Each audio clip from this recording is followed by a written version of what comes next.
Hey, bienvenue dans cette toute nouvelle vidéo, donc intitulée Il faut pardonner à ton runner. Alors c'est une thématique qui revient assez régulièrement en coaching où les clients me demandent qu'est-ce que tu en penses, est-ce qu'il faut pardonner à son runner ou pas?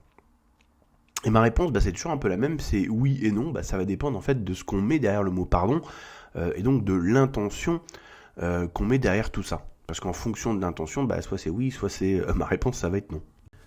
Alors la première chose à faire, c'est d'aller regarder la définition du mot pardon dans le dictionnaire pour savoir exactement de quoi on parle.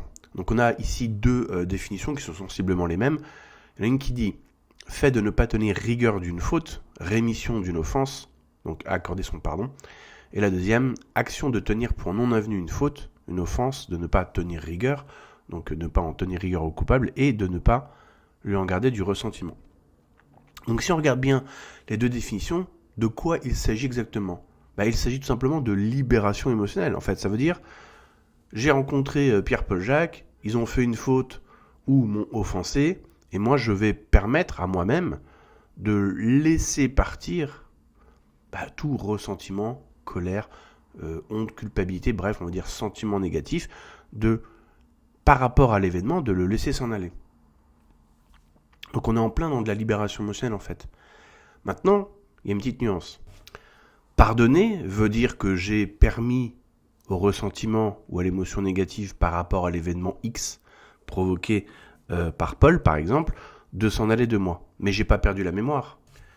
Ce qui veut dire que par rapport à Paul, par exemple, imaginons que ce soit un collègue, de bureau, et que Paul fait tout le temps des blagues un peu désobligeantes comme ça, même si j'ai pardonné, c'est-à-dire que j'ai laissé partir de moi le ressentiment, la colère, etc., bref, les émotions négatives par rapport à une faute passée, j'ai toujours la mémoire que cette personne fonctionne de cette manière et que cela ne me correspond pas.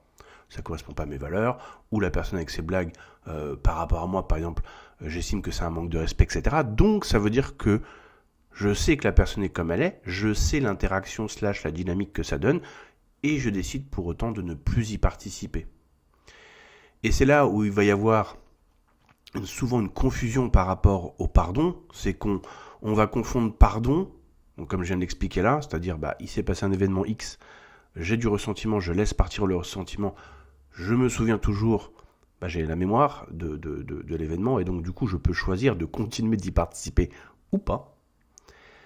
Et avec l'idée du pardon qui consiste tout simplement à laisser partir son ressentiment par rapport au comportement et la faute donc de Paul, tout en continuant d'interagir avec. Et dans le récit Flamme Jumelle, ou en tout cas dans les vidéos Flamme Jumelle, justement, est très souvent répandu, alors soit dit clairement, soit de manière plus subtile, justement, cette deuxième idée du pardon, parce qu'on est face à un profil, donc le runner, qui a son comportement, qui avec le temps ne change pas, ou très peu, ou de manière très ponctuelle, mais on va revenir sur une dynamique qui est toujours la même, donc toujours du ghosting, du gaslighting, du renversement de rôle, des non-dits, des silences, etc., qui sont donc une dynamique, ou qui sont des dynamiques qui ne correspondent pas au chaser sur différents points, en termes de valeur, de respect, etc. Et quand tu es dans cette dynamique-là, et que tu entends qu'il faut pardonner à son runner, sachant que de l'autre côté, parce qu'il y a ça aussi le contexte, sachant que de l'autre côté, tu n'arrives pas à faire autrement que de penser à l'autre, et que tu n'arrives pas à te barrer de cette de relation, du coup, tu vas adopter pour une stratégie d'adaptation, qui va consister en fait, et d'ailleurs c'est dit dans les vidéos, en tout cas moi à l'époque quand je regardais, faut s'adapter au rythme émotionnel du runner, faut pardonner à son runner, etc. Ouais, mais en même temps, t'es tenu en laisse par toi-même, par ton inconscient, qui fait que t'arrives pas à quitter cette relation. Donc ça va créer une sorte de pardon hybride, tout pas beau, tout dégueulasse, qui va devenir un pardon toxique en fait, c'est-à-dire que je n'arrive pas à sortir entre guillemets de la cuisine, c'est-à-dire de cette relation flamme jumelle, l'autre ne change pas, continue d'avoir le même genre de comportement avec moi qui ne me correspondent pas, mais il faut que je fasse en sorte de pardonner, donc de lâcher tout mon ressentiment, ma colère, mes émotions négatives, etc. par rapport à cette personne, tout en continuant d'interagir avec. Et en fait, là, on n'est plus dans le pardon, on est dans le sacrificiel, le fameux chaser, sauveur sacrificiel, parce qu'en fait, le chaser n'arrive pas à faire autrement que de penser à l'autre et que de vouloir quelque chose avec cette personne, qui, donc, du coup, comme j'ai dit avant, ne change pas. Et donc on n'est toujours pas non plus dans le pardon, en tout cas vis-à-vis de soi-même, parce que dans cette situation-là, si le chaser s'était pardonné lui-même, c'est-à-dire que par rapport à ses propres offenses qu'il s'inflige à lui-même, inconsciemment, mais c'est ce que ça donne comme résultat, et ses propres fautes qu'il crée dans cette dynamique par rapport à lui-même. Je parle pas là par rapport au runner, je parle juste par rapport à lui-même, et qu'il n'en tenait pas rigueur, qu'il lâcherait tout ressentiment, toute colère, toute culpabilité, toute honte, bref, toute émotion négative par rapport à cette situation, runner-chaser, alors il serait complètement libéré, donc des pensées et des émotions qui vont avec, qui font que ça le maintient prisonnier dans cette relation. Et donc il arriverait au vrai pardon, qui consisterait à dire, maintenant que je suis totalement libéré de toute émotion négative par rapport au comportement du runner envers moi et par rapport à mon propre comportement de moi envers moi et de mon propre comportement envers le runner, alors maintenant, en toute liberté, je peux choisir est-ce que cette dynamique correspond à ce que j'ai envie de vivre ou pas. Quand tu commences à faire ce travail de pardon, donc par rapport à toi-même et ton propre comportement vis-à-vis de toi-même et vis-à-vis de l'autre, et puis aussi du pardon de l'autre par rapport à toi, tu vas te rendre compte que tu as quand même pas mal de choses à travailler. Par exemple, te pardonner le fait que tu n'aies pas mis suffisamment de limites parce que d'un côté, tu voulais les avantages, mais en même temps, il y a les désavantages et que comme tu avais peur de perdre l'autre, et donc de l'avantage suprême de te sentir en complétude, du coup, tu as des fenêtres qui étaient un peu ouvertes alors que tu sais que tu n'aurais pas dû le faire. Bon, et des choses comme ça, il y en a plein en fait. Donc en fait, le pardon, en fait, c'est de la libération émotionnelle, tout simplement. C'est je me libère des ressentis négatifs plus des attentes qui vont avec. Ce qui fait que par rapport à l'autre, j'ai donc plus d'attentes et j'ai plus de ressentis négatifs.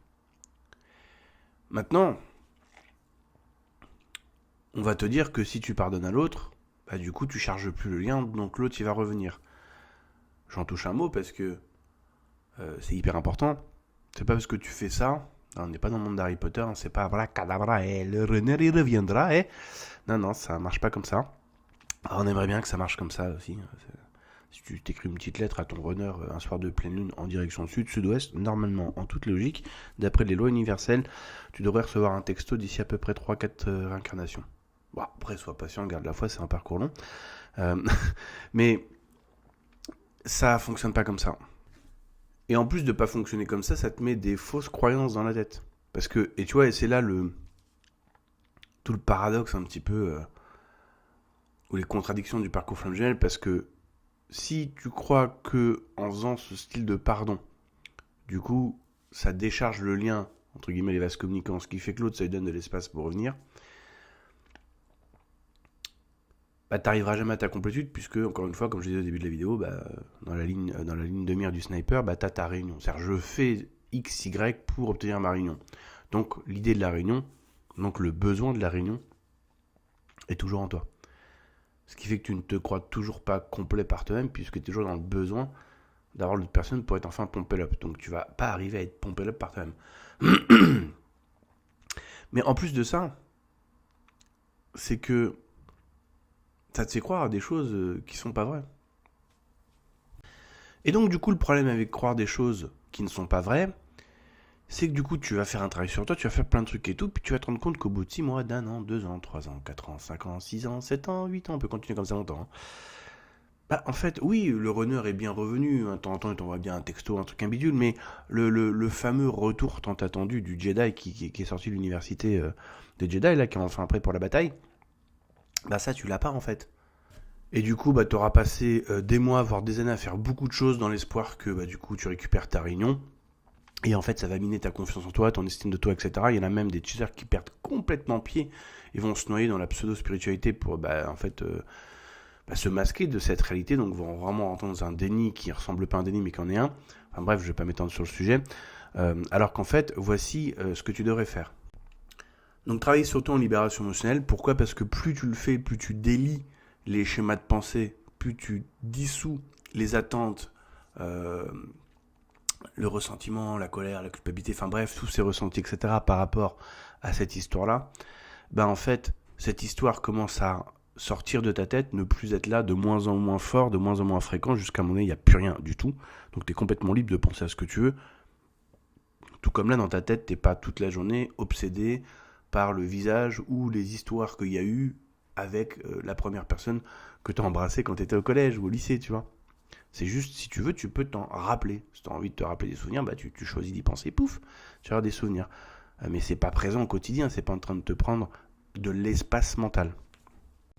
Et donc, comme cette histoire du collège ou lycée n'occupe plus par imposition de l'espace mental, tu es donc libre de cette thématique, d'y penser ou pas, en fonction de ton choix et donc de ta volonté. Le problème, c'est que, imagine donc les lettres de l'alphabet de A jusqu'à Z, toi tu es au point A, B, C, D, E, F, G, H, peu importe, tu es à une certaine avancée dans ton parcours dit flamme jumelle, et quand tu vas entendre ce genre de discours-là qui te dit, une fois que tu arrives au point Z, donc la complétude, tu es complètement libéré de cette thématique, c'est-à-dire que ton espace mental n'est plus pris par cette thématique runner, réunion, flamme jumelle, machin, patin couffin et tout ce qui va avec, au début, on risque de le voir d'un mauvais œil parce que quand on n'est pas au point Z, on est dépendant, on est mu par des pensées, des programmes de manque, et donc de peur, de résistance, de doute, d'aversion, d'attachement, etc. Enfin, rien de positif. En fait, les socles motivationnels ou les souches motivationnelles de tout ton comportement, ça provient que de la peur et du manque.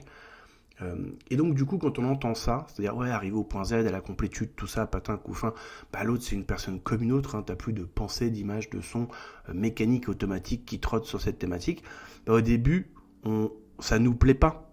C'est normal parce qu'on est dans la dépendance, on est à A, B, C, D, E, F, G, dans le besoin de la présence de l'autre ou de cette réunion pour se sentir pompé up.